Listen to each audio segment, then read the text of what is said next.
Welcome to Easy Concept Learning. আজি আমি এইটো ভিডিঅ'ত ডিসকাস কৰিম টেক্সট বুক এনালাইসিস। যিসকলে গুৱাহাটী ইউনিভাৰ্চিটি আন্ডাৰত বিএড কৰি আছে, বিএড আপোনাৰ সেকেন্ড ইয়াৰত লাগে টেক্সট বুক এনালাইসিস, আৰু যিসকলে বড়োলেণ্ড ইউনিভাৰ্চিটি আন্ডাৰত বিএড কৰি আছে, বিএড আপোনাৰ থাৰ্ড সেমিষ্টাৰত লাগিব আপোনাৰ টেক্সট বুক এনালাইসিস।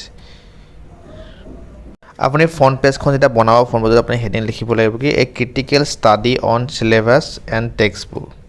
তাত লৈ আপোনাৰ কলেজৰ লোগো থাকিব আৰু তলত আপোনাৰ নামটো থাকিব। ইয়াত আপোনাৰ submitted by আপোনাৰ নাম থাকিব, ইয়াতে ৰোল নাম্বাৰ, বিএড সেকেন্ড ইয়াৰ হলে সেকেন্ড ইয়াৰ, থাৰ্ড সেমিষ্টাৰ হলে থাৰ্ড সেমিষ্টাৰ আছে, কোনটো সিজন হয় লিখিব লাগিব, কোনখন কলেজৰ হয় লিখিব লাগিব। যেটা হ'ব আপোনাৰ ফ্ৰন্ট পেজটো। এইখন আপোনাৰ টেবুল 1, টেবুল 1ত থাকিব আপোনাৰ general information A complete and original name of the textbook and author। এখন চাৰ্ট বনাব লাগিব, সিএল নাম্বাৰ থাকিব, নেম অফ দা অথৰ। আপোনাৰ এটা ম্যাথছৰ বনাই আছো, এখন ম্যাথছৰ কোন ক্লাছৰ, ক্লাছ 9ৰ আপোনাৰ কোনে লিখিছে লাগিব ইয়াতে, কোন চনত আপোনাৰ ফাৰ্স্ট এডিশন হৈছিল, লাষ্ট এডিশন কেতিয়া হৈছিল, যদি প্ৰাইস থাকে, যেহেতু এনসিআৰটি কিতাপৰ প্ৰাইস নাথাকে, ফ্ৰী হয়, যদি প্ৰাইস থাকে আপোনাৰ প্ৰাইস লিখিব লাগিব। এখানে ফাৰ্স্ট জেনাৰেল ইনফৰমেশ্যন আহিব টেবুল 1 খন। তাছত আপুনি লিখিব লাগিব নেম অফ দা পাবলিশ্বাৰ, কোনে এইখন কিতাপ পাবলিছ কৰিছে, সেই পাবলিকেশ্যনটোৰ নাম লিখিব লাগিব, সাবজেক্ট, ক্লাছ আৰু ল্যাঙ্গুৱেজ কি, আপোনাৰ এছএমএছ মিডিয়ামৰ কিতাপ ষ্টাডি কৰিছে এছএমএছ লিখিব, ইংলিছ মিডিয়ামৰ ইংলিছ লিখিব লাগিব। তো এইটো হ'ল আপোনাৰ সেকেন্ড পেজটো, সেইটো ফাৰ্স্ট পেজ। এতিয়া থম থাৰ্ড পেজত। থাৰ্ড পেজত আপুনি সিলেবাস এণ্ড সাবজেক্ট লিখে। আপোনাৰ সাপোজ কিমানটা ইউনিট আছে, সিৰিয়েল নাম্বাৰ লিখিব লাগিব, ইউনিটৰ কন্টেন্টৰ নাম লিখিব লাগিব, ৰিয়েল নাম্বাৰ আছে ফাৰ্স্ট চেপ্টাৰ, কিমান নম্বৰ আছে, ৰিয়েল নাম্বাৰ 5 নম্বৰ, এনেকৈ গোটেইখিনি আপুনি কিতাপখন সাপোজ আপোনাৰ কিমানটা ইউনিট আছে, 16টা ইউনিট আছে, 16টা ইউনিট লিখিব, নামবিলাক লিখিব লাগিব, লিখি পেলাই আপোনাৰ টোটাল নাম্বাৰ কিমান আহে আপোনাৰ 100, আৰু কোনটো চেপ্টাৰত কিমান নম্বৰ আছে গোটেইখিনি আপুনি লিখিব লাগিব এনেকৈ। এইখন হ'ল আপোনাৰ টেবুল 2, এইটো আপোনাৰ পেজ নম্বৰ 3। ঠিক তেনেকৈ আপোনাৰ নেক্সট টেবুলখন আপোনাৰ হ'ব কি,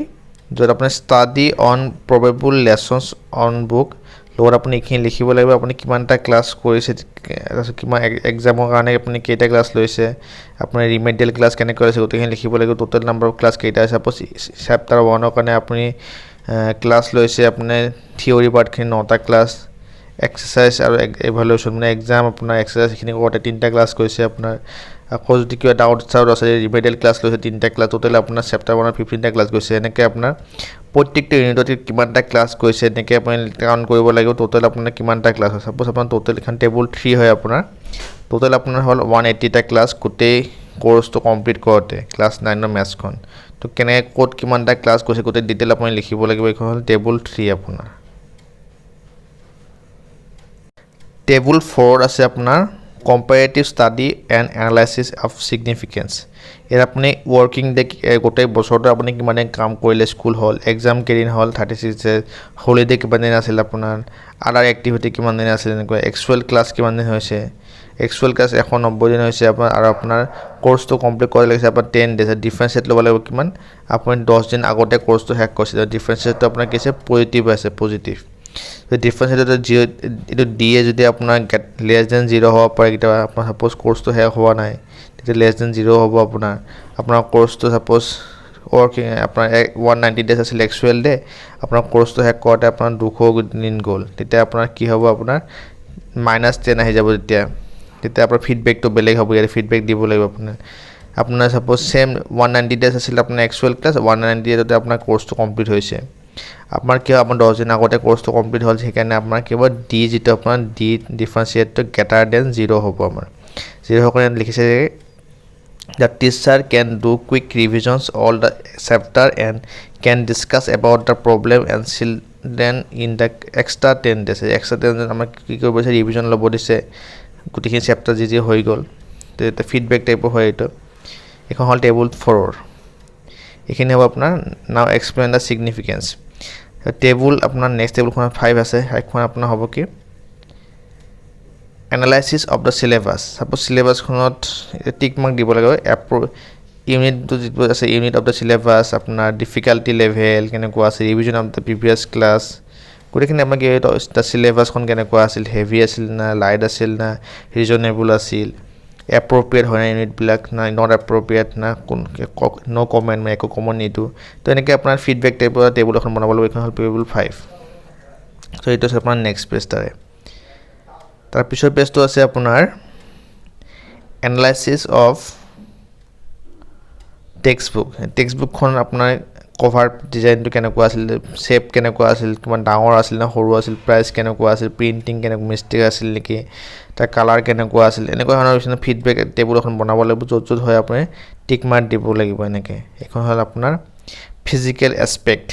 টিক mark given the against the appropriate box physical aspect table 6 নেক্সটখন আছে আপোনাৰ analysis of the content and its organisations ইয়াতে কিবা আপোনাৰ কুৱেশ্যন ল'ব লাগিব is organisation in the context as per need of people so' does the book content whole prescribe syllabus গোটেই চিলেবাছখন কভাৰ কৰিছে নেকি এখন ইয়েছ ন' টাইপৰ ইয়াত ক'ব লাগিব কিবা কুৱেশ্যন ল'ব লাগিব নিজে is a summary of the recapitulation at the end of the is chapter being incorporate এনেকুৱা ধৰণৰ লৈ পেলাই আপুনি ইয়াত ইয়েছ ন' ক্লিক কৰিব লাগিব কিন্তু কুৱেশ্যন আপুনি একজেক্ট এনেকুৱা হ'ব লাগে বুলি কথা নাই আপুনি কিছু চেঞ্জ কৰিব পাৰে আপুনি তো এইটো আপুনি এনালাইচিছ কৰিব লাগিব কণ্টেণ্ট হ'ব কুৱেশ্যন ল'ব লাগিব যিবিলাক কুৱেশ্যন আপুনি ইয়েছ নট এনচাৰ দিব পাৰে তাৰপিছত আছে আপোনাৰ মেক্সিমা থাকে যে আপোনাৰ মেক্সিমা কিছুমান চিম্পুল টু কমপ্লেক্স তো এইকেইখন কিতাপ আপুনি লৈছে এই কিতাপখনে এইবিলাক মেক্সিমা কি হৈছে এক্সিষ্ট হৈছে নে চাব লাগিব নন টু আননন গোটেইখিনি মেক্সিমা দিয়া আছে আপোনাৰ এই মেক্সিমা সময় যদি কোনোবা এটা মেক্সিমা নাই হোৱা যদি ডাজ নট এক্সিষ্ট লিখিব লাগিব আৰু গোটেইখিনি মেক্সিমাম যদি হৈ তেতিয়াহ'লে এক্সিষ্ট লিখিব লাগিব এইখন হ'ল টেবুল 7 আপোনাৰ ঠিক তেনেকৈ আপোনাৰ টেবুল 8 আছে টেবুল 8 আপুনি the exercise appropriate and relevant গোটেইখিনি হয় না ইয়েছ নট ইয়াত দিব লাগিব which of the following test item use evaluation এছে টেপ শ্বৰ্ট টেষ্ট এনেকৈ আপোনাৰ আছে তো এইখিনি আপোনাৰ ইয়েছ নট দিব লাগিব এইখন হ'ল টেবুল 8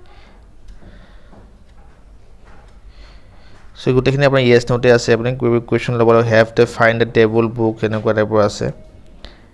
লাষ্টত আপুনি ইয়াতে অভাৰঅল এছেছমেণ্ট এটা দিব লাগিব যে কি হ'ল আপোনাৰ ফিডবেক এটা দিব লাগিব যদি আপুনি কিবা বেয়া পাইছে সেই বেয়াটো লিখিব লাগিব ভাল পালে ভালটো লিখিব লাগিব ইয়াত ফিডবেকখিনি দিয়াৰ পিছত আপোনাৰ টেক্সটবুক এনালাইচিছখিনি কমপ্লিট হ'ব যদি আপুনি স্ক্ৰীনশ্বট লৈ ল'ব পাৰে মই এফালৰ পৰা দি গৈ আছোঁ আপোনাৰ এইটো আপোনাৰ ফাৰ্ষ্ট ফেজটো তাৰপিছত আপোনাৰ এইটো আপোনাৰ ছেকেণ্ড পেজ তাৰপিছত আপোনাৰ এইটো থাৰ্ড পেজ এইটো আপোনাৰ 4th নম্বৰ পেজ এইটো আপোনাৰ 5 নম্বৰ পেজ এইটো আপোনাৰ 6 নম্বৰ পেজ